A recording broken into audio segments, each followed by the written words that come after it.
Piping নলগোৱাকৈ blouse এটা কেনেকৈ আপোনালোকে চিলাব পাৰে মানে পাইপিঙৰ ঠাইত সেইখিনি মই দেখুৱাই দিছোঁ। বহুতে বুজি পোৱা নাই বা বহুতে জানিব বিচাৰিছিল। এনেকৈ আপোনালোকে পাইপিঙৰ ঠাইত যদিহে ব্লাউজৰ কাপোৰ থাকে তেতিয়াহ'লে ব্লাউজৰ কাপোৰো ল'ব পাৰে। খুব সুন্দৰকৈ আপোনালোকে 1.5 ইঞ্চি জোখত কাপোৰখন কাটি পেলাই ভাঁজ কৰি ল'ব। 1.5 ইঞ্চি জোখত দীঘল কৰি কাপোৰখন কাটিব, মানে গলক যিমানখিনি লাগে আৰু গলটো চিলাওঁতে সেই অনুপাতে। আৰু 1.5 ইঞ্চি জোখত কাটি পেলাই কাপোৰখন ভাঁজ কৰি ধুনীয়াকৈ পাইপিং যেনেকৈ চিলাব। ভাঁজ এইকাৰণে কৰিব দিছোঁ, তেতিয়া খুব সুন্দৰ ফিনিচিং হয় ওলোটাই পেলাই চিলোৱাৰ লগে লগে তাৰমানে। আৰু যদি ভাঁজটো নকৰে তেতিয়াহ'লে লুটিয়াই দিলেও হৈ যায়, কিন্তু ভাঁজটো কৰিলে বেছি সুবিধা হয়। এনেকৈ ধুনীয়াকৈ আপোনালোকে চাৰিও বাউণ্ডেৰীটো চিলাই যাব। বহুতে যিহেতু পাইপিংটো নলগোৱাকৈও পিন্ধে আৰু পাইপিং নালাগে বুলিও কয়, বিশেষকৈ বয়সস্থ যিখিনি মহিলা বহুতে। গতিকে এই পদ্ধতিৰে আপোনালোকে এনেকৈ লৈ পেলাই যেনেকৈ পাইপিঙত অকণমান অকণমান কাটি কাটি দিয়ে ঠিক তেনেকৈ ইয়াতো অকণমান অকণমান কাটি দিব কাপোৰটো লগাই। মোৰ অকণমান চিলাই খুলিব লগা হ'ল, মানে অকণমান ক'ৰবাত বেয়া হৈছিল চিলাইটো, সেইবাবে মই খুলিলোঁ আৰু পুনৰ আমি চিলাই যাম গোটেই বাউণ্ডেৰীটো। যেনেকৈ পাইপিং লগাওঁতে আমি চিলাওঁ ঠিক তেনেকৈ। আৰু কেতিয়াবা এইখিনি অকণমান খোল খাই যোৱাৰ নিচিনা হয় ব্ৰাকেটৰখিনি, সেইখিনিও ভালকৈ ফিনিচিং কৰি ল'ব, নহ'লে ডাইৰেক্ট পাইপিং বা এনেকৈ পটি লগাই দিলে বেয়া হ'ব। গোটেইখিনি আজি মই কৈ দিছোঁ, কাৰণ এই সমস্যাবোৰ সকলোৰে হয়, অকল যে আপোনালোকৰ হয় তেনেকুৱা নহয়, মোৰো হয় কেতিয়াবা। এয়া এনেদৰে গোটেই বাউণ্ডেৰীটো চিলাব, সেইখিনি জানেই সকলোৱে। তাৰপিছত লুটিয়াই পেলাই একেবাৰে মূৰেৰে যেনেকৈ পাইপিঙৰ ঠাইত আমি চিলাওঁ এটা, ঠিক তেনেকৈ যাতে এই কাপোৰখন ওলাই নাথাকে তেনেকৈ মূৰেৰে এটা চিলাই মাৰি শেষৰ ফিনিচিং চিলাইটো মাৰি দিব। মই দেখুৱাই গৈছোঁ, চাবচোন। চালে বুজি পাব ধুনীয়াকৈ। আৰু যিমান পাৰি মই সহজ ভাষাতে আপোনালোকক এইখিনি দেখুৱাই দিবলৈ চেষ্টা কৰোঁ, প্ৰত্যেকটো বস্তু যাতে সকলোৱে সহজতে বুজি পায়।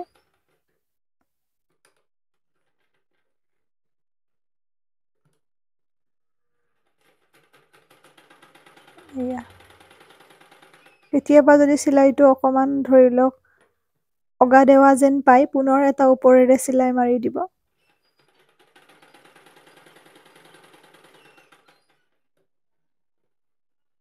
এনেকৈ গোটেই চিলাইটো মই মাৰি ল'ম।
চিলাইটো মোৰ মাৰি লোৱা হৈ গ'ল। পিছৰ কামখিনি আপোনালোকে চাব।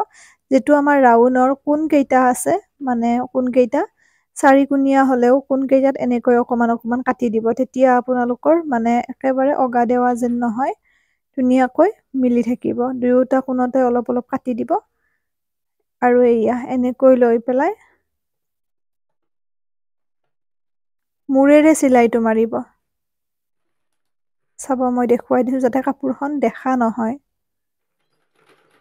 এনেকৈ মূৰেৰে চিলাই এটা মাৰি দিব চাৰিওফালে। চিলাইটো মাৰা হোৱাৰ পিছত পুনৰ ফিটিং কৰি চিলাইটো মাৰি দিব।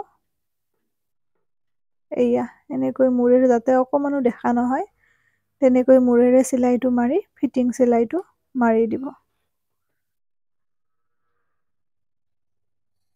নিশ্চয় আপোনালোকে বুজি পাইছে। ভিডিঅ'টো আৰু দীঘলীয়া মই নকৰোঁ। এনেকৈ মূৰেৰে চিলাই মাৰি ফিটিং চিলাইটো মাৰি দিব, তেতিয়া পাইপিং লগাব আৰু নালাগে।